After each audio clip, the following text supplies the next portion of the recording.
Ինձնից աջ հատվածը հանդիմության ամբողջությամբ բացակայում է դահլիճից, իմ ասելիքները բավականին պակասել են, բայց ելի մի երկու նախադասությամբ ուզում եմ կիսվել ձեր հետ, սա մեր մարզերում, շրջաններում, որ մեկին մի ուրախ առիթով հրավիրում են, հարցնում ես, ասում ես ովքեր եք գնելու, ասում եմ տնը ստանանք լինում, մենք մերոնցով, հետեւաբար խոսքս վերաբերում է միայն մեզ։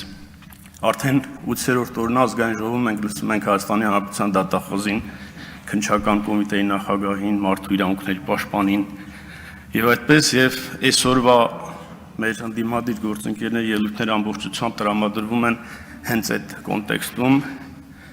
որովհետև տարիներ շարունակ մենք լսել ենք մամուլի հրապարակումներից, որ Ռոբերտ Քոչարյանը 10 տարի պաշտոնավորելուց հետո Հայաստանի Հանրապետությունից գողացել է միլիարդավոր դոլարներ։ Խոսքը 4 միլիարդի մասին է, եթե թիվը իրականում ճիշտ էլ չի, այն ինչ որ այսօր դատախազությունը պահանջում է Ռոբերտ Քոչարյանից, դա շատ մեծ գույքի մասին է խոսքը։ 4 միլիարդ դոլարը Ռոբերտ Քոչարյանի պաշտոնավորման տարիներին, որ բաժանում ես, ամեն օր 1 միլիոն 100,000 դոլար գումար կա։ Ամեն օր 1 միլիոն 100,000 դոլարը մեր պետության բավականին մեծ պաշտպանական դիրքերի մասին է խոսում, մեր դպրոցների, մեր մանկապարտեզների, մեր սոցիալապես անապահովների, մեր թոշակառուների, մեր զինվորների, բժիշկների, ուսուցիչների աշխատավարձից տարած գումարը, որը դեռ հետ չի եկել։ Բայց ինձ ոչ այդ 4 միլիարդը, ոչ այդ գումարն է հետաքրքիր, ինձ հետաքրքիր է մի հարց, որ Ռոբերտ Քոչարյանը իր որդուն պետք է գործուղի ազգային ժողով եւ Ռոբերտ Քոչարյանի որդին ազգային ժողովի այս ամբիոնից պետք է պատասխանի մի հարցի։ 23 թվականի հակարի կամրջի դեպքերից հետո Ռոբերտ Քոչարյանը եւ քո հորողբեր Սերժը կամուրջից են կողմ ինչ են թողել։ Ինչն են կորցրել։ Ինչ է մնացել այնտեղ եւ ինչ է ստեղ։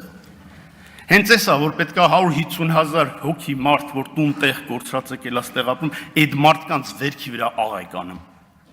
Այդ մարդիկ ովքեր գերեզման են թողել ձեր վարած քաղաքականության պատճառով։ Հիմա նայում եմ դրոշները, Արցախի դրոշը։ Այս խմբակցության հիմնական կորից դաշնակցությունն է, ով տարիներ շարունակ 100 տարի Թուրքիայի դրոշը վառել է, մտածել որ Արևմտյան Հայաստանի ու ցեղասպանության հարցն է լուծել։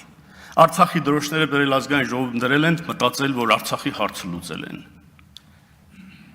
Բայց Արցախի իրական իշխանությունը երբ իրանց ձեռքին մնաց, իրանց ձեռքում հայտնվեց, այն հայտնի հնդկական կինոյում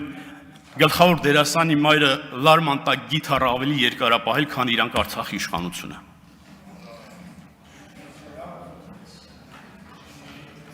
Արցախում նորից եմ կրկնում, Ռոբերտ Քոչարյանը եւ Սերժը իրանց բոթասներից որից է թայ թողել են, թե չեն թողել։ Եկեք կանգնեցեք ժողովրդի առաջ ասեցեք։ 150,000 մարդու վերքի վրա նորից աղեք անեմ։ Ինչա պետք, ինչ պետք է անդամեն ինչ որ աղմուկ լինի, որ քաղաքական խոսույթը բացարձակապես չտարբերվի։ Այն ձևով ինչպես ոսկեպարում կանգնում ասում եք, ոսկեպարը եկեղեցին անցնում է թուրքերին։ Ոսկեպարցուն էլ ինչ կարած բացատրես, եթե մարդը այդ մարդու ուղեղը դամացրել է։ Ով եկավ ներողություն խնդրեց, իրանցի ժողովրդին ասես, բա իրանցի գերեզմաններից այս հատվածն անցնում Ադրբեջանին։ Որ մարդկանց իրական անելիքներից շեղեք։ Իսկ ինչ է մարդկանց իրական անելիքը։ Երբ սահմանամերձ համայնքների բնակարանների ապահովման ծրագիրը փակվեց, ոսկեպարի բնակչության 99% դրանից չի օգտվել։ Կառավարությունը նորից ծրագիրը բացել է, որ այդ մարդիկ օգտեն, որովհետեւ այդ մարդիկ լարված մթնոլորտներ չէին հասկանում, այս պետությունն ինչ անում։ Իսկ պետությունն ինչ անում։ 1830 թվականին Բերքաբերի բնակչություն եղել է 305 հոգի մարդ, որը մոտավորապես 60 տուն է։ 200 տարվա ընթացքում այդ 60 տունը դարձել է 120 տուն։ Մեր իշխանության, մեր կառավարման 4 տարիների ընթացքում Բերքաբերի 120 տունը ավելանում է 99 հաստատված ծրագրով։ Այս ժողովրդից այս իշխանությունը ոնց եք ուզում վերցնեք։ Որին կարակ ասեք, այս իշխանությանը մի կտրի։ Ինչ եք ուզում։ Չեմ ուզում երկար խոսամ, բայց ասածս պնդում եմ։ Ռոբերտ Քոչարյանի որդին պետք է գաս տղից հայտարարի, թե նրանք ինչ են կորցրել։ Շնորհակալություն։